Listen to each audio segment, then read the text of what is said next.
সরকারের সাথে কি বিএনপির বড় ধরনের কোনো সংকট তৈরি হতে যাচ্ছে খুব অল্প সময়ের মধ্যে? এরকম একটা প্রশ্ন সাম্প্রতিক ২-৩টা ঘটনা দেখে আমার মনে হলো। কেন সেটা মনে হলো এবং সেই সম্ভাবনা কতটুকু আছে এবং কি করা উচিত? একটু কথা বলা দরকার। আমরা খেয়াল করেছি সাম্প্রতিক সময়ে জনাব নাহিদ উপদেষ্টা একটা মন্তব্য করেছেন রাজনৈতিক দলগুলোকে নিয়ে, যেটা আসলে খুবই খুবই বড় ধরনের কনফিউশন তৈরি করবে। সেটার পাল্টা জবাব জনাব মির্জা ফখরুল ইসলাম আলমগীর দিয়েছেন। এই পাল্টাপাল্টি শুরু হয়েছে এবং কথাগুলো বেশ কঠোর। তার আগে আমি জনাব মির্জা ফখরুল ইসলাম আলমগীর লন্ডন যখন গিয়েছিলেন সেখানে থাকতে একটা মন্তব্য করেছেন, সেটা আগে একটু কথা বলে নিতে চাই, পরে গুরুত্বপূর্ণ অংশটায় আসছি। কিছুদিন আগে তিনি গেছেন এবং সম্ভবত ২-১ দিনের মধ্যেই আগেই তিনি ফিরেছেন দেশে। সেখানে তিনি নানান অনুষ্ঠানে যোগ দিয়েছেন, সেখানে কথাবার্তা বলেছেন। সেখানে সংবিধান নিয়ে তিনি যেভাবে কথা বলেছেন তার ভাষা আমরা একটু খেয়াল করব। মানবজমিনের হেডলাইন, সংবিধান পরিবর্তনের দায়িত্ব জনগণের, অন্য কারো নয়। আপনারা কারা? তিনি বলছেন সংবিধান পরিবর্তনে বিএনপির দ্বিমত নেই, সেটা সংবিধান পরিবর্তন বা নতুন করে লিখন যাই হোক না কেন। কিন্তু প্রশ্ন হচ্ছে কে করবে, এটি করার এখতিয়ার কার? সংবিধান পরিবর্তনের দায়িত্ব হচ্ছে জনগণের, আর জনগণের মালিকানার প্রতিফলন হয় সংসদে। কিন্তু কেউ কেউ বলছেন যে আমরা করে ফেলবো। আপনারা কারা? আপনাদের ম্যান্ডেট কোথায়? কেউ কেউ বলছেন জুলাই আগস্টের ম্যান্ডেট। এটা এভাবে বলা যায় না। আমরা বিএনপির পক্ষ থেকে সংবিধান সংশোধন কিভাবে হবে, কারা করবেন, সেটা নির্বাচিত সরকারের পক্ষ থেকেই হওয়া উচিত, এই ধরনের আলাপ আগে ছিল। কিন্তু আমরা লন্ডনে বসে জনাব আলমগীর যে ভাষায় এটাকে ডিনাউন্স করছেন, ভাষাটা খুবই কঠোর ছিল। তার মানে আমরা এটুকু বুঝতে পারছি যে সরকার যদি কোনো সংবিধান সংশোধনের মতো পরিস্থিতি তৈরি করে বা তৈরি হয়, সেটা বিএনপি এই সরকারের সময় সেটা হোক, সেটা কঠোরভাবে চাইবে না। এবং জানি না যদি সরকার সেদিকে এগিয়ে যায় তারা কি করবে, সেটা প্রতিরোধেরও তাদের দিক থেকে বা অ্যাটলিস্ট চাপ দেওয়ার চেষ্টা তাদের দিক থেকে করবে কিনা এই আলাপ আছে।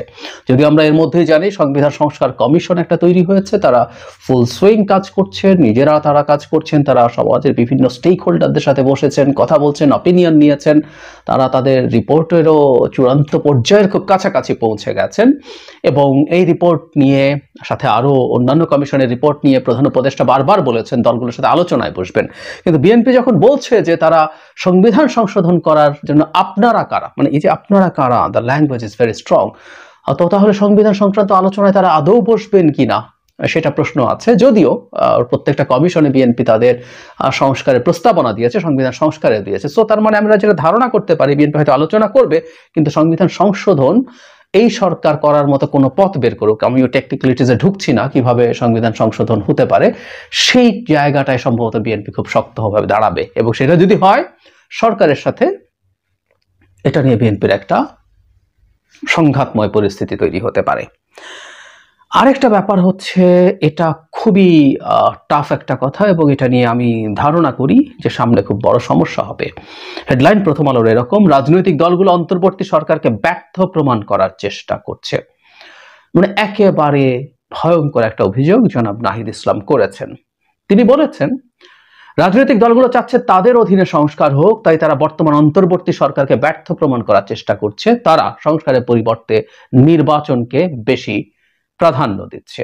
এখানে British global partners governance, GPG, এদের প্রতিনিধির সাক্ষাৎকারে এই কথাগুলো বলেছেন বলে বলা হচ্ছে।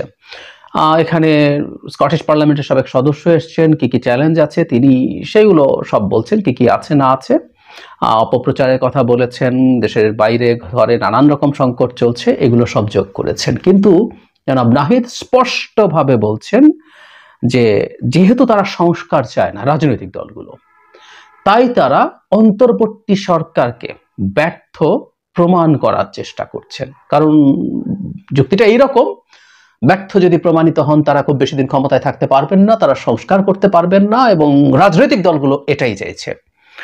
অত্যন্ত মারাত্মক একটা বক্তব্য। মির্জা ফখরুল ইসলাম আলমগীর এটাকে রেসপন্ড করেছেন, রেসপন্ড করার কথা। তিনি বলছেন রাজনৈতিক দলগুলো অন্তর্বর্তী সরকারকে ব্যর্থ প্রমাণ করার চেষ্টা করছে বলে তথ্য ও সম্প্রচার উপদেষ্টা মোহাম্মদ নাহিদ ইসলাম যে বক্তব্য দিয়েছেন তা রাজনীতি বিরোধী বলে মন্তব্য করেছেন বিএনপি মহাসচিব মির্জা ফখরুল ইসলাম আলমগীর। তিনি বলেন, আমি জানি না আসলে তিনি কি উদ্দেশ্যে কেন এটা বলেছেন, কিন্তু তার এই বক্তব্য রাজনীতি বিরোধী।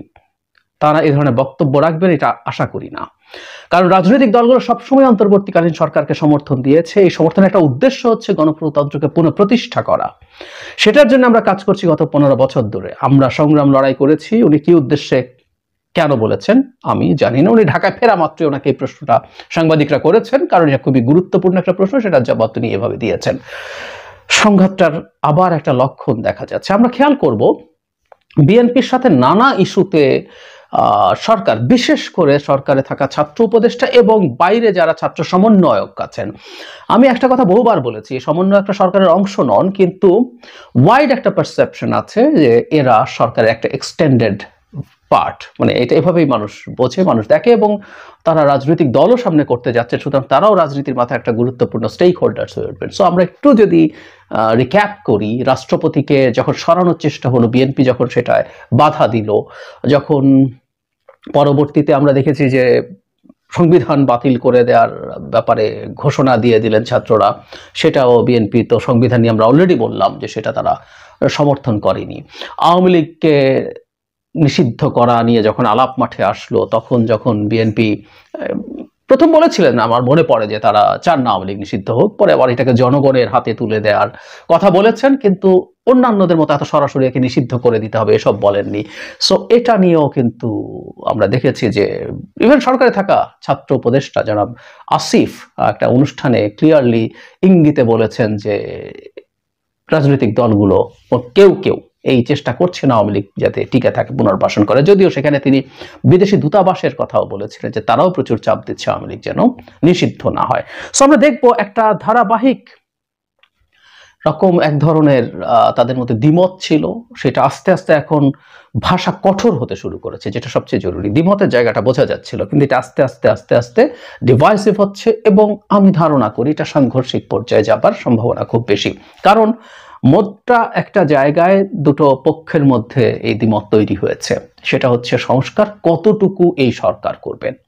মানে এই যে গণঅভ্যুত্থান হলো, এই গণঅভ্যুত্থানের যে সরকার, তার ম্যান্ডেট কতটুকু। এখানেও আমি মনে করি যে স্টুডেন্টদের সাথে ডক্টর ইউনূসের একটা দ্বিমতের জায়গা তৈরি হয়েছে। কারণ আমি ক্লিয়ারলি মনে করতে পারি ডক্টর ইউনূস ডেইলি স্টার এবং বণিক বার্তার সাথে যে ইন্টারভিউ দিয়েছেন, আমি ভুল না করলে ডেইলি স্টারেও নিয়ে কথাটা বলেছেন যে এই সরকার শুধু ফ্যাসিলিটেটর। ওনারা সব দলের সাথে বসবেন, বসে ডিসাইড করার চেষ্টা করবেন কতটুকু সংস্কার করবেন, সেটুকু করবেন।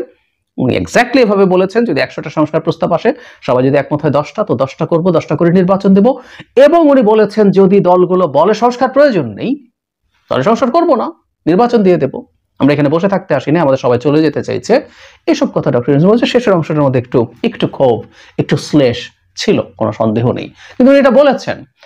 এদিকে আবার বিশেষ করে ছাত্র উপদেষ্টারা বলছেন যে এই সরকারকেই অনেক সংস্কার করতে হবে। মানে এই সরকারের নিজের সংস্কারের ম্যান্ডেট আছে, এবং এই সরকার নিজে একটা গুরুত্বপূর্ণ স্টেক হোল্ডার, যেটা আমরা সম্প্রতি ডক্টর ইউনূসের আলোচনায় দেখিনি। সুতরাং সরকারের মধ্যেও মতদ্বৈততার জায়গা আছে, এবং বিএনপির সাথে আমি দেখছি যে এই সংকট অনিবার্যভাবেই সামনের দিনগুলোতে দেখা দেবে। এবং এটা দ্বিমতের নিয়ে কোনো সমস্যা নেই, এটা খুব স্বাভাবিক। বাংলাদেশে একটা ট্রেডিশনাল দল যেভাবে চলেছে, সেই দলটা রাতারাতি তার সবকিছু চিন্তা ভাবনা সব পাল্টে ফেলবে, এটা এক্সপেক্ট করা ভুল। তারা নিশ্চয়ই ফিল করছেন যে কিছু কিছু জায়গায় তারা কাজ করতে চান, কিন্তু সেটা নিয়ে তো আসলেও দ্বিমত আছে। বহুজনের সাথে, দলগুলোর মধ্যে দ্বিমত আছে, সরকারের সাথে দ্বিমত আছে, সিভিল সোসাইটিতে যারা বিভিন্ন ইস্যুতে কথা বলছেন দীর্ঘ সময়, তাদের সাথে দ্বিমত আছে। তো এই দ্বিমতগুলো আছে, কিন্তু এখন সরকারের দিক সাথে, সরকারের চাওয়ার সাথে, এবং উপদেষ্টা যেভাবে কথা বলছেন, এবং আমরা একটু আমরা খোলাখুলি কথা বলে ফেলা ভালো। সামনে ছাত্রদের যে দল তৈরি হতে যাচ্ছে, তার সাথে আন্দোলনের একেবারে পুরো ভাগে থাকা এই ছাত্র উপদেষ্টারা, তারা ইনফর্মালিও যদি থাকেন, তাহলে কিন্তু এই সংঘাতটা আরো বড় হয়ে দাঁড়াবে।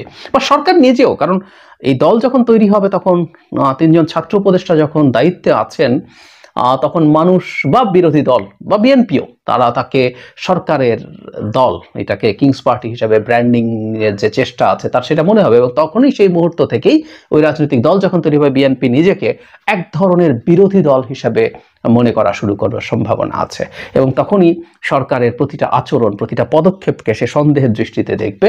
এই সম্ভাবনাও তৈরি হয়েছে। সামনে আমাদের একটা পরিস্থিতি তৈরি হতে পারে যেটা আসলে সংঘাতময় হয়ে ওঠার সম্ভাবনা আছে। কি করা যায়, কি করা যায়? আমার কাছে মনে হয় সেই পুরনো কথা, আমরা বহুদিন তো আলাপ আলোচনার মধ্যে থাকি নাই। আমরা শেখ হাসিনার জমানায় ছিলাম, আমরা ওই সব জমানায় স্বৈরাচারের সময় আমরা কথ্য কথা গ্রামে বলে না এরকম অনেকে, যে হাত থাকতে মুখে কি, আলোচনা না, হাত দিয়েই তোমরা সুরাহা করো। সে যুগটা শেষ হয়েছে। আমরা আমাদের মুখ, আমাদের প্রচুর ডায়ালগ, প্রচুর কথাবার্তা সরকারের সাথে, বা ইভেন সামনে যে ছাত্রদের দল হতে যাচ্ছে, এটা অলমোস্ট অবভিয়াস, আর খুব অল্প সময়ের মধ্যেই সে দল তৈরি হতে যাবে। সেই দল যখন তৈরি হবে, তাদের প্রচুর ডায়ালগ করা, প্রচুর কথা বলা। আমরা সরকারের, মানে আওয়ামী লীগ সরকারের, আমি রেজিমের বিরুদ্ধে যারা সবাই একসাথে লড়াই করেছি, কেন আমরা সবাই একসাথে আলাপ করতে পারবো না? এই কথাগুলো আমি যখন রাষ্ট্রপতি ইস্যুতে ক্রাইসিস হয়েছে তখনও বলেছি। ঘোষণা করে দেয়া হলো, তারপর কিন্তু ঠিকই আলোচনা করা হলো, অথচ এই জিনিসগুলো আগেই আলোচনা হতে পারতো। দুই পক্ষ একসাথে বসে বা সব পক্ষ একসাথে বসে মোটামুটি একটা কনসেনসাসে পৌঁছার চেষ্টা হতে পারতো। এটা যে শুধুমাত্র সরকারকে দায়িত্ব নিতে হবে, নট নেসেসারিলি। যে নতুন দলটা আসছে তারাও আলাপ আলোচনা করুক, তারাও কথা বলুক, কথা বলে একটা জায়গায় একটু পৌঁছার চেষ্টা করা। আমি এই একটা জায়গাতেই অভাব দেখি। আমি আশা করব আমরা শেখ হাসিনা পতনের পর থেকে আমরা শেখ হাসিনা বিরোধী শক্তিদের মধ্যে এক ধরনের বিভেদ, বিভিন্ন পর্যায়ে বিভিন্ন জায়গায় আমরা বিভেদে জড়িয়ে পড়ছি। আমরা একজন একজনকে ব্লেম করছি, ট্যাগ করছি, আমরা ডিনাউন্স করছি, খারিজ করে দিচ্ছি, শত্রু বানিয়ে দিচ্ছি। সমালোচনা হতে পারে, সমালোচনা হওয়ারই কথা, হওয়া উচিত। আমরা সবাই সঠিক কাজ করি না, আবার আমরা কেউ সঠিক করলেও কারো দৃষ্টিভঙ্গিতে সেটা ভুল মনে হতে পারে, সমালোচনা হতে পারে। কিন্তু আমরা এই যে পরস্পরকে খারিজ করছি, শত্রু পক্ষ বানিয়ে দিচ্ছি, দ্যাটস ভেরি ব্যাড। বিএনপি দীর্ঘ লম্বা সময় শেখ হাসিনার বিরুদ্ধে লড়াই এবং সর্বশেষ এই অভ্যুত্থানের সময় খুবই গুরুত্বপূর্ণ ভূমিকা পালন করেছে, ছাত্ররা তো করেছেই। এই পক্ষগুলো পরস্পরের মধ্যে যাতে এই সময় এরকম বিভেদে জড়িয়ে না পড়েন, আমি বারবার বলছি, তাদের মধ্যে প্রচুর আলোচনা, প্রচুর যোগাযোগ থাকা খুবই জরুরি।